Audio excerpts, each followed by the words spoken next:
Bangla audio class ও আলোচনায় আপনাদের স্বাগত। আজকে আমি পাঠ করব সঞ্জীব চট্টোপাধ্যায়ের লোকমাতা রানী রাসমণি।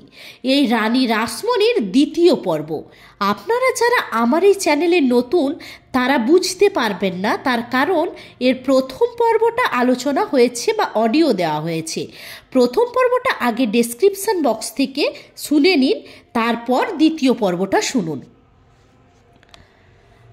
রামরতন অনুমান করতে পারেননি জানবাজারে রানীর শক্তি ও দৃঢ়তা কতটা। মহাবীরের হত্যার প্রতিশোধ নিতে হবে। 24 পরগনা, বর্ধমান, হুগলি ও অন্যান্য জায়গা থেকে রানীমা বেছে বেছে লাঠিয়াল, পাইক, সরকিওয়ালা প্রভৃতি সংগ্রহ করলেন। নেতৃত্বে জগন্নাথপুরের নায়েব। ওদিকে জমিদার রামরতন রায়ও দাঙ্গার জন্যে প্রস্তুত।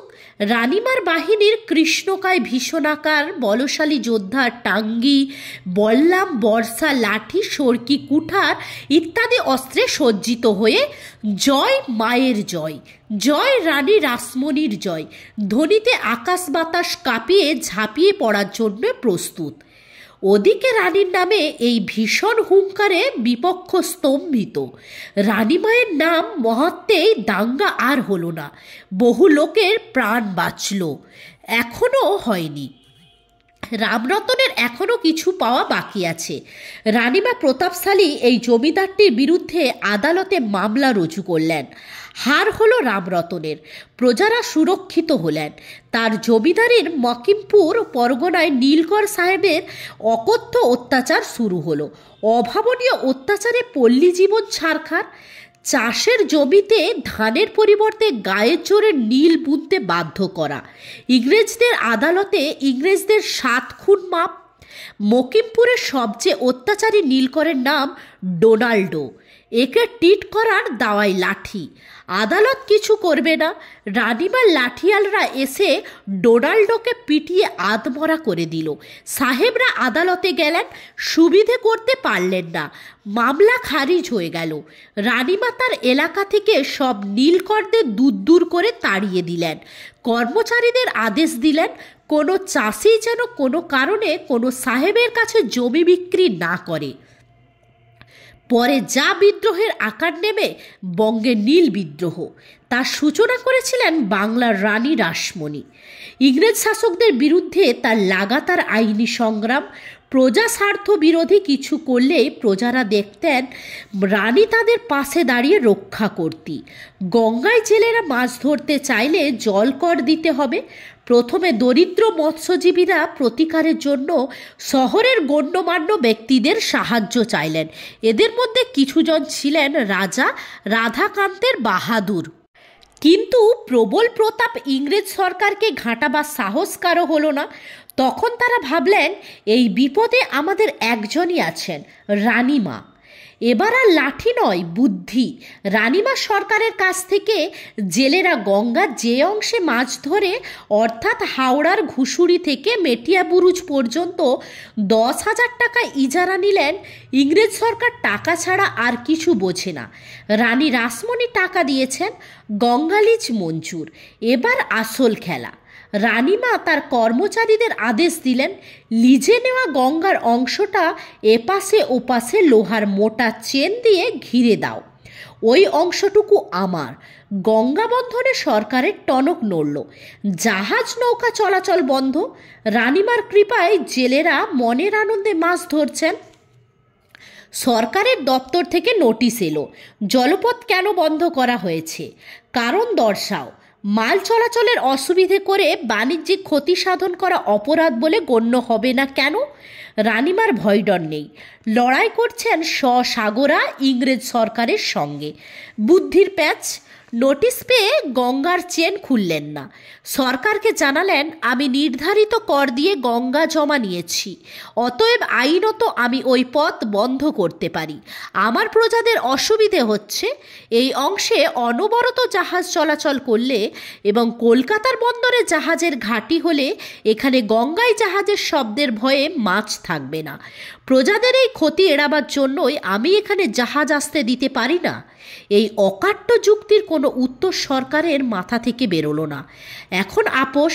রানীমা বললেন, গঙ্গা জমা নেওয়ার ইচ্ছে আমার আদেও নেই। আমি শুধু গরিব জেলেদের মুখ চেয়ে এটি জমা নিয়ে কোনো কর ছাড়াই তাদের মাছ ধরতে দিতাম। সরকার যদি আগেকার মতো কর ছাড়াই আবার জেলেদের মাছ ধরতে দেন তাহলে আমি পথ খুলে দিতে রাজি আছি। প্যাচে পড়ে সরকার জলকর তুলে দিতে বাধ্য হলেন। রানীমার লিজের পুরো টাকা ফিরিয়ে দিলেন। গঙ্গা বন্ধন মুক্ত হলো। জেলেরা পেলেন কর মুক্ত মাছ ধরার অধিকার। আজও যা বহাল আছে। সারা বাংলায় রানীমার নামে ধন্য ধন্য পড়ে গেল। সকলের মুখে মুখে একটি গান, ধন্য রানী রাসমণি রমণীর মণি, বাংলায় ভালো যশ রাখিলে আপনি। দিনের দুঃখ দেখে কাঁদিলে আপনি, দিয়ে ঘরের টাকা পরের জন্যে বাঁচালে প্রাণী। যে যশ রাখিলে তুমি হইয়ে রমণী, ঘরে ঘরে তোমার নাম গাইল দিবস রজনী। জানবাজারের বিশাল 7 মহলা বাড়িতে খুব হঠাৎ দুর্গাপুজো। জানবাজার থেকে বাবুঘাট পর্যন্ত রাস্তাটি রাজচন্দ্রই করিয়েছিলেন। জানবাজারের সম্পত্তির সপ্তমীর সকালে ঢাকঢোল সহযোগে পুরোহিতরা ওই পথ দিয়ে নবপত্রিকা স্নান করাতে নিয়ে যাচ্ছেন। রাস্তার পাশের একটি বাড়িতে এক সাহেবের ঘুম ভেঙে গেল। তিনি চিৎকার করছেন, স্টপ ইট, স্টপ ইট। রানীমা এই প্রতিবাদে আদেও বিচলিত না হয়ে নির্দেশ দিলেন, আমাদের ধর্ম, আমাদের বিধান। ধর্মে সাহেবী হস্তক্ষেপ? যা হচ্ছে তাই হবে, আরও বেশি হবে। 3 দিন ওই রাস্তায় ভোরবেলা প্রবল সরগোল, আরও জোরে জোরে বাদ্য বাজনা। অপমানিত সাহেব রাসমণির বিরুদ্ধে মামলা করলেন। আদালতে রানী রাসমণির উকিল পেশ করলেন দলিল। গ্যারিসন অফিসারের মঞ্জুর করা দলিল। রাজচন্দ্র দাসকে রাস্তা করার জন্যে আর্মি ওই জমি দিয়েছিলেন। রাসমণি বলে পাঠালেন, আমার খাসের রাস্তা, আমার যা ইচ্ছা আমি তাই করব। সরকার বাধা দিলে যে খরচে রাস্তা করেছি তার দ্বিগুণ খরচে রাস্তা উচ্ছেদ করব। তবুও সরকারি আদেশ অমান্য করার অপরাধে 50 টাকা জরিমানা। রানীমা জরিমানা জমা দিলেন। তারপর বড় বড় মোটা মোটা গরান কাঠ দিয়ে জানবাজারের বাড়ি থেকে বাবুঘাট পর্যন্ত পুরো রাস্তার দুধার দৃঢ়ভাবে বেড়া দিয়ে আটকে দিলেন। অন্য রাস্তার সঙ্গে যোগাযোগ বন্ধ। কি হচ্ছে বোঝার আগেই কাজ শেষ। রানীমার কর্মীরা এতটাই তৎপর এবং তাদের সংখ্যা, ইংরেজ সরকার এইবার কি করবে করো। ইংরেজি ভাষায় প্রবাদ, টিট ফর ট্যাট। প্রথমে এলো কড়া আদেশ, রাস্তা খুলে দাও। কড়া উত্তর, জায়গাটা আমার, রাস্তাটাও আমাদের তৈরি, বেড়াটাও আমাদের। সরকারের আপত্তির কোনো কারণ থাকতে পারে না। তবে আমার রাস্তায় যদি সরকারের প্রয়োজন হয় আমাকে উচিত মূল্য দিলে রাস্তা খুলে দেব, নচেত নয়। সরকারের হম্বিতম্বি চুপসে গেল। এইবার অনুরোধ না চাইতেই জরিমানা টাকা ফেরত এলো। সরকার বুঝে গেলেন এই নারীর শক্তি ও বুদ্ধিকে সমীহ করে চলতে হবে। একাই 100, এর কাছে বারে বারে পরাজয়। রানী বাবুঘাটের রাস্তা নিজের খাসে রেখেও সাধারণের ব্যবহারের জন্য বেড়া খুলে দিলেন। আবার তার জয় জয়কার। তার নামে এই ছড়াটি লোকের মুখে মুখে ছড়িয়ে পড়ল। অষ্টঘোড়ার গাড়ি দৌড়ায় রানী রাসমণি, রাস্তা বন্ধ করতে পারলে না কোম্পানি। 1857 সাল, সিপাহী বিদ্রোহের কাল, ইংরেজদের নড়ে চড়ে বসার কাল। বড় সড়ো এক ধাক্কা। রানীমা রাজনীতি, সমাজনীতি ইত্যাদি খুব ভালো বুঝতেন। তিনি জানতেন এদেশ থেকে ইংরেজদের সহজে হটানো যাবে না। তাদের রাজবুদ্ধি প্রবল। 1857 সালের 29শে মার্চ ব্যারাকপুরে ক্যান্টনমেন্টে সিপাহী মঙ্গল পাণ্ডের বিদ্রোহ সারা ভারতে আগুনের মতো ছড়িয়ে পড়ল। বহু ক্ষয়ক্ষতি, মৃত্যু, দমন পীড়ন। এই সময় অনেকেই কোম্পানির কাগজ বিক্রি করে দিতে লাগলেন, কারণ ইংরেজ কোম্পানির আয়ু ফুরিয়ে এসেছে। রানীমার পরামর্শদাতারা বললেন, আপনিও এই বেলা সব শেয়ার বিক্রি করে দিন। কিন্তু দূরদৃষ্টি সম্পন্ন রাসমণির বদ্ধমূল ধারণা ছিল এই বিক্ষিপ্ত এবং ধর্মীয় বিভ্রান্তিকর বিদ্রোহের ফলে ইংরেজ কোনো মতেই ভারত ত্যাগ করে চলে যাবে না। রানিমার ভবিষ্যৎ দর্শন সত্য হলো, বিদ্রোহ স্তম্ভিত হলো, কোম্পানির আমল শেষ হলো।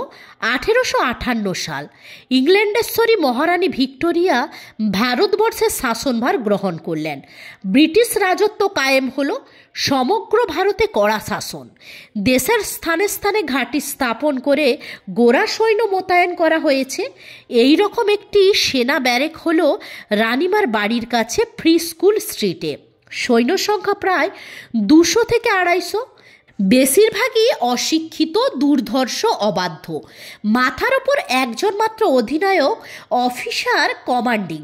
বিদ্রোহ শেষ, কিছুই যখন করার নেই, এই 200-250 বন্দুকধারী কী করবে? মাতাল অবস্থায় প্রকাশ্য রাজপথে লোকজনের উপর অত্যাচার, কখনো কখনো দোকানে দোকানে, বাড়িতে বাড়িতে ঢুকে অবাধ লুটপাট। ঘটনাটা ঘটল এক সন্ধ্যায়। কয়েকজন মাতাল সৈন্য যানবাজারের পথে রানিমার বাড়ির সামনে এক নিরীহ পথচারীর ওপর অকারণে বল প্রয়োগ করছিল। রাসমণি দেবীর দারোয়ানেরা তাদের বাধা দেয়। তারা তখন জোর করে রানিমার প্রাসাদে ঢোকার চেষ্টা করলে দারোয়ানরা তাদের মেরে তাড়িয়ে দেয়। একজন গোরা সৈন্যের মাথাও ফাটে। তারা এইবার ঘাঁটিতে গিয়ে প্রায় 50-60 জন উন্মত্ত সেনাকে নিয়ে ফিরে এলো, হাতে খোলা তরোয়াল। শুরু হলো তাণ্ডব। দারোয়ানরা বাধা দেওয়ার চেষ্টা করলে তরোয়ালের আঘাতে দুজনের প্রাণ গেল। বাড়িতে সেই সময় পুরুষরা কেউ নেই। গোরাদের তাণ্ডবের খবর পেয়ে রাসমণি দেবী বাড়ির পেছনের দরজা দিয়ে বাড়ির মেয়েদের ও শিশুদের মান্নাবাবুদের বাড়িতে পাঠিয়ে দিলেন। এইবার নিজে ধরলেন রণরঙ্গধারিণী মূর্তি, হাতে ঝলসাচ্ছে খোলা তরোয়ার। অন্দরমহলের গৃহদেবতা রঘুনাথজির মন্দিরের দরজায় সামনে এসে দাঁড়িয়েছেন। গৃহদেবতাকে জীবন বিসর্জন দিয়ে রক্ষা করবেন। ওদিকে ভাঙচুর, লুটপাট চলছে। বাড়ির পোষা পাখিগুলোকেও কেটে টুকরো টুকরো করছে। বিশ্বস্ত ভৃত্য গোবিন্দের কোমরে তলোয়ারের কোপ মেরেছে, সে সংজ্ঞা হারিয়ে মাটিতে পড়ে আছে। এরপর গোরা সৈন্যরা রাসমণি দেবীর ভৈরব মূর্তির মুখোমুখি। কেউ কেউ মন্দিরের দিকে এগোবার চেষ্টা করলে রাসমণি দেবীর তলোয়ারের আঘাতে পিছু হটতে বাধ্য হয়। এরপরে রাত 10টা নাগাদ জামাতা মথুরামোহন বাড়ি ফিরে এই ভয়ঙ্কর কাণ্ড দেখে স্থানীয় কলিঙ্গ বাজারে গিয়ে পুলিশ ইন্সপেক্টরকে সঙ্গে নিয়ে গোরাদের ফ্রি স্কুল স্ট্রিটের ডেরায় হাজির হলেন। তাদের অধিনায়ক ও আরও কিছু সৈনিককে নিয়ে যানবাজারের বাড়িতে এলেন। কমান্ডিং অফিসারেরা হুঙ্কারে সব শান্ত হলো। রানী রাসমণি দেবী সরকারের কাছ থেকে ক্ষতিপূরণ আদায় করলেন। এক জীবনে এত সৎকর্ম! বহু বিবাহ সেকালের সামাজিক ব্যাধি। এক কুলীন প্রথা বন্ধের জন্য আন্দোলন চলছিল। রাসমণি দেবী এই আন্দোলনের পক্ষে তৎকালীন ব্যবস্থাপক সমাজ বহু বিবাহ রোধের একটি আবেদন পেশ করেন। তার জনকল্যাণমূলক কাজের তালিকা দীর্ঘ।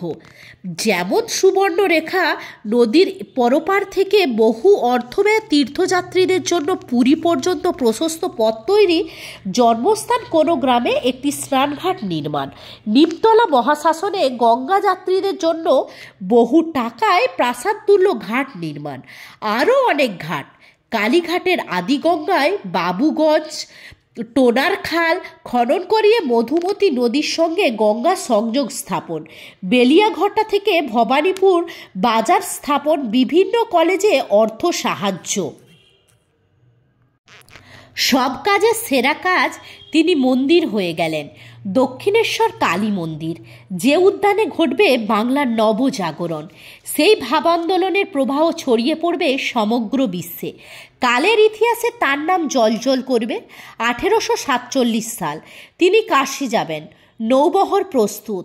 তিনি স্বপ্নাদেশ পেলেন, কাশীতে কাশী থাক, এই গঙ্গার তীরে আমি তোমার পুজো নেব। বারাণসী যাওয়ার জন্য কলকাতার ঘাটে 25টি বাজরা সুসজ্জিত ছিল। সেই সময় বঙ্গদেশে ঘোর দুর্ভিক্ষ ও মহামারীর কবলে। রানিমার আদেশে বাজরায় মজুদ সমস্ত খাদ্যদ্রব্য দরিদ্রদের মধ্যে বিতরণ করে দেওয়া হলো। রানী রাসমণি দেবী জামাতা মথুরামোহনকে স্থান নির্বাচন ও দেবালয় নির্বাচনের ভার অর্পণ করলেন। জমি পাওয়া গেল দক্ষিণেশ্বরের ভাগীরথী তীরে। সেখানে ইস্ট ইন্ডিয়া কোম্পানির বারুদাগারের দক্ষিণে কলকাতা সুপ্রিম কোর্টের অ্যাটর্নি জেমস হেস্টি সাহেবের দোতলা কুটিবাড়ি সমেত 54.5 বিঘা জমি ছিল। 42,500 টাকায় এই সম্পত্তি কেনা হলো। পূর্ব দিকে কাশীনাথ চৌধুরীদের জমি, পশ্চিমে গঙ্গা, উত্তরে সরকারি বারুদখানা, দক্ষিণে জেমস হেস্টির কারখানা। এই বিশাল উদ্যানটির পূর্ব মালিক ছিলেন জন হেস্টি। নাম ছিল সাহেবান বাগিচা। তিনি কুটিবাড়িতে বাস করতেন। তার ইচ্ছে ছিল এখানে একটি চটকল করবেন। কলের যন্ত্রপাতি কেনার জন্য বিলেতে যাওয়ার পথে জাহাজেই তার মৃত্যু হলো। জেমস হেস্টি তার অ্যাটর্নি রানীমা তার কাছ থেকে এই সম্পত্তি কিনলেন। মুসলমানদের কবরডাঙ্গা, গাজী পীরের স্থান, পুষ্করিণী, আমবাগান সবই ঢুকে গেল রানীমার সম্পত্তির মধ্যে। জমিটি কুর্ম পৃষ্ঠাকৃত। শাস্ত্রমতে শক্তি মন্দির প্রতিষ্ঠান সর্বোত্তম স্থান। এই বিরাট বিষয়টি কেনা হলো 1847 সালের 6 সেপ্টেম্বর। সেই বছরেই শুরু হলো মন্দির নির্মাণের কাজ। দায়িত্বে তৎকালীন নামকরা বিলাতি ঠিকাদারি সংস্থা ম্যাকিংটনস অ্যান্ড বার্ন। এই মন্দির নির্মাণের সময় লেগেছিল 7 থেকে 8 বছর। নির্মাণ কাজ শেষ হলো 1854 সালে। অনেক শাস্ত্রীয় বাধা পেরিয়ে মন্দির প্রতিষ্ঠা হলো 1855 সালের 31শে মে। 1262 বঙ্গাব্দ 18ই জ্যৈষ্ঠ স্নান যাত্রার দিন। বিরাট বিপুল অভাবনীয় সমারোহ। অনুষ্ঠানে যোগদানের জন্য নবদ্বীপ, ভট্টপল্লী, মুলাজোড়, নোয়াখালী, বিক্রমপুর, চট্টগ্রাম, কাশী, পুরী, পুনা, মাদ্রাজ, কৌনজ, মিথিলা থেকে লক্ষাধিক ব্রাহ্মণ এসেছিলেন। দেবীকে অন্নভোগ দেওয়া যাবে না, কারণ রাসমণি ব্রাহ্মণ নন। এই ছিল সেকালের হিন্দু শাস্ত্রের ফরমান। স্বপ্নাদিষ্ট রানীমাতা এই বিধান মানবেন কেন? মন্দির নির্মাণের শুরুর দিন থেকে তিনি ব্রতধারী, তপস্বী জীবন ধারণ করেছেন। কঠোর নিয়মে নিষ্ঠায় নিজেকে বেঁধেছেন। শেষ মুহূর্তে সমাধানের পথ বের করে দিলেন কামারপুকুরের পণ্ডিত রামকুমার চট্টোপাধ্যায়, শ্রী রামকৃষ্ণের জ্যৈষ্ঠ ভ্রাতা। প্রতিষ্ঠার দিন রামকুমারী দেবীকে অন্নভোগ নিবেদন করলেন। রানী রাসমণি মহানন্দে পরম উৎসাহে অন্নদাযজ্ঞ করলেন। সেই আয়োজন কেউ কখনো শোনেনি, দেখা তো দূরের কথা। যেমন দধি পুষ্করিণী, পায়েস সমুদ্র, ক্ষীর হ্রদ, দুগ্ধ সাগর, তৈল সরোবর, ঘৃতকূপ, লুচি পাহাড়, মিষ্টান্ন স্তূপ, কদলীপত্র রাশি, মৃন্ময় পাত্র স্তূপ। সেই কালে মোট 9 লক্ষ টাকা খরচ হলো। মন্দির প্রতিষ্ঠার আগের দিন থেকেই শুরু হয়েছিল নানা উৎসব, যাত্রা, কালী কীর্তন, ভাগবত পাঠ, রামায়ণ গান। উৎসবের দিন দাদা রামকুমারের সঙ্গে শ্রীরামকৃষ্ণ উপস্থিত ছিলেন। পরবর্তী সময়ে উৎসব রাত্রির বর্ণনা প্রসঙ্গে তিনি বলেছিলেন, বিরামহীন আনন্দ, অসংখ্য আলোকমালায় দেবালয়ের সর্বত্র দিনের মতো উজ্জ্বল। রানী যেন রজতগিরি তুলে এনে এখানে বসিয়ে দিয়েছেন।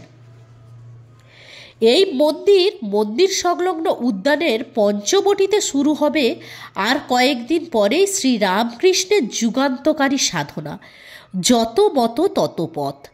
ইংরেজি শিক্ষায় আলোকপ্রাপ্ত উচ্চবংশীয় একদল যুবক সাধক অবতার পরমাংশ শ্রী রামকৃষ্ণদেবের আহ্বানে সাড়া দিয়ে এই দেবালয়ে আসবেন। এই তপভূমি থেকে উদিত হবে স্বামী বিবেকানন্দ।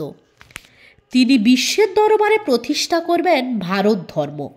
প্রবক্তা যুগাবতার শ্রী রামকৃষ্ণ। এই মন্দির সব কর্মকাণ্ডকে ম্লান করে দিয়ে হয়ে উঠবে অনির্বাণ এক শিখা। দক্ষিণেশ্বর মা কালী, রানী রাসমণি, মথুরামোহন, শ্রী রামকৃষ্ণ এক অদ্ভুত সংযোগ। কি না হবে এই দক্ষিণেশ্বর মন্দিরে? রানীমাতার অন্যতম জীবনীকার শ্রদ্ধেয় বঙ্কিমচন্দ্র সেন লিখলেন, দক্ষিণেশ্বর নিত্যতীর্থ, ব্যক্তিতীর্থ, শুধু ভারতের নয়, জগতের মহাতীর্থে পরিণত হয়েছে। লোকমাতা শ্রী শ্রী রানী রাসমণি ও শ্রী রামকৃষ্ণদেবের আবির্ভাব যুগান্তকারী ব্যাপার। রানীমা যুগদেবী স্বরূপে ও ঠাকুর যুগবতার স্বরূপে আসিলেন এবং দক্ষিণেশ্বরের শ্রীমন্দিরে উভয়েই দিব্যলীলার মাধুর্য প্রকট করিলেন। ঠাকুর বলিতেন, রানীমা বিশ্বজননী জগদম্বা ধরাধামে তাহার লীলা বিস্তার করিবার জন্যই আসিয়াছিলেন। দক্ষিণেশ্বর দেবোত্তর স্টেটের পক্ষে গোপীনাথ দাস লিখেছেন, দক্ষিণেশ্বর মন্দির প্রতিষ্ঠার পর থেকে রানী বিশেষভাবে ধর্মকর্ম ও পূজার্চনা নিয়েই দিন কাটাতেন। জমিদারি দেখাশোনার ভার জামাতাদের। যানবাজারের বাড়িতে বেশি থাকতেন না। অধিকাংশ সময়েই কখনো একা, কখনো বা সপরিবারে দক্ষিণেশ্বর মন্দিরেই কাটাতেন। দাদার পরলোক গমনের পর তিনি মাত্র 11 মাসে এই নতুন মন্দিরের পূজারীর দায়িত্ব সামলেছিলেন। রামকৃষ্ণদেব পূজারী হলেও রানীমা রামকৃষ্ণদেবের মধ্যে অসাধারণ ধর্মভাব দেখে তাকে যথেষ্ট শ্রদ্ধা ভক্তি করতেন। নিকটে বসে ধর্মকথা শুনতেন। অনেক সময় আবার রামকৃষ্ণদেবের মুখে ভজন ও অন্যান্য ধর্মসঙ্গীত শুনতেন। রামকৃষ্ণদেবের রানীর মধ্যে অপরিসীম ধর্মভাব দেখে তাকে যথেষ্ট শ্রদ্ধা করতেন। তিনি বলতেন, রানীমা দেবীর অষ্টসখীর একজন। জমজমাট একটি জীবন, কর্মে ধর্মে সেবায় জনহিতে সম্পূর্ণ নিবেদিত এক প্রাণ। এইবার বুঝি যাওয়ার সময় হলো। সবটা দেখা হলো না। দক্ষিণেশ্বর রইলেন মা ভবতারিণী, তা শ্রীরামকৃষ্ণকে নিয়ে রইল রূপের রথ, রূপোর রথ। সবই হবে যেমন হতো দোল দুর্গোৎসব। থাকবেন না রানী রাসমণি। 19 ফেব্রুয়ারি 1861 সাল, 1267 বঙ্গাব্দ 9 ফাল্গুন। রাত্রে কালীঘাটের বাগানবাড়িতে শেষ নিঃশ্বাস ত্যাগ করলেন কালীপদ অভিলাষী শ্রী রাসমণি দাসী। এই ছিল তার শিলমোহর, রাসমণি দাসী। রাসমণি দাসী, কালীপদ অভিলাষী শ্রী রাসমণি দাসী। এই গল্পটি যেহেতু একটু বড় আছে এবং এর ডাটা তথ্যও প্রচুর আছে, একটু কঠিন, তো আমি এর পরের ক্লাসে এর একটা আলোচনা, ইম্পর্টেন্স লাইন যেখান থেকে কোশ্চেন হওয়ার সম্ভাবনা থাকে এই রকম দেখে আরেকটি ভিডিও বানিয়ে দেব। আপনাদের ভালো লাগলে অবশ্যই চ্যানেলটি সাবস্ক্রাইব করে দেবেন এবং আপনার বন্ধু বান্ধবীদের মধ্যে চ্যানেলটি ছড়িয়ে দেবেন যাতে তারাও উপকৃত হতে পারে। ধন্যবাদ।